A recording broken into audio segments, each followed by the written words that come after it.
I was born in Ballarat Road, Footscray. I went to a state school. I liked bike riding and was in the Victorian Premiership team for juniors. I was pretty shy and overweight. I had a lack of confidence facing people, and I ended up having a nervous breakdown when I was failing at school. Seemed to lose purpose. By this time I was 17. Anyway, I had shock treatment for a nervous breakdown. Someone said later that's pretty drastic.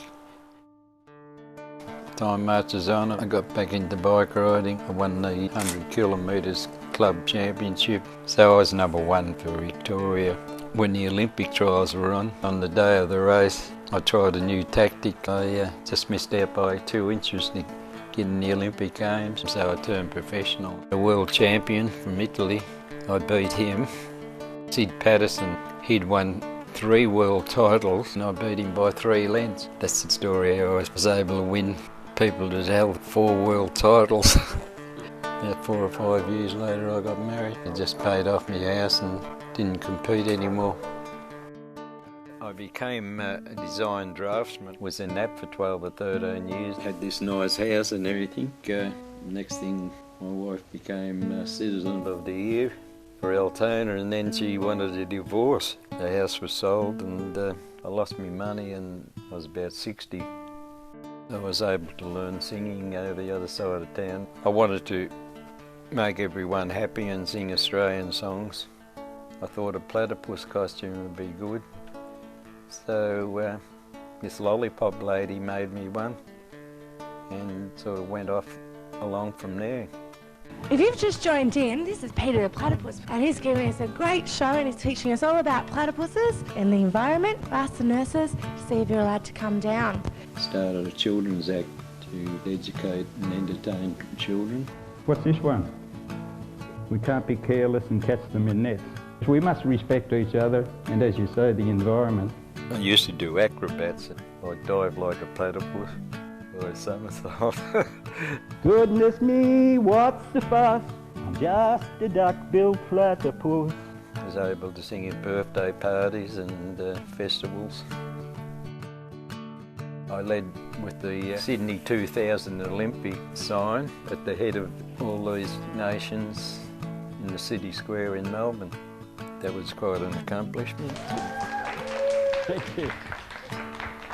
Yes, that was Peter Platypus. 5 years later, had a heart attack. That was 10 years ago, and sort of brought the Platypus act to a stop. How many children do you think you've performed to? 600 or 700 children. You need 2 people, whereas I was just a single platypus man. And I can't do it by myself, so I need someone that's really mad about platypus. Peter's a very special and magical platypus, but he hasn't been seen here for a long time. 1, 2, 3, 4. I'm not a bird or fish or fowl. I'm not a kangaroo. I'm just a duck-billed platypus. I'm living in the zoo. I like to dive and I can swim because I have webbed feet. I'm just a duck-billed platypus and I like lots to eat. I liked when the platypus gave me a high five. I liked all the songs they sang. I liked when we picked up the rubbish so the platypus could come back. When I was at the Children's Hospital entertaining, one young chap asked me why I was doing it. And I said, I'm doing it for you. Platypus, as you can play.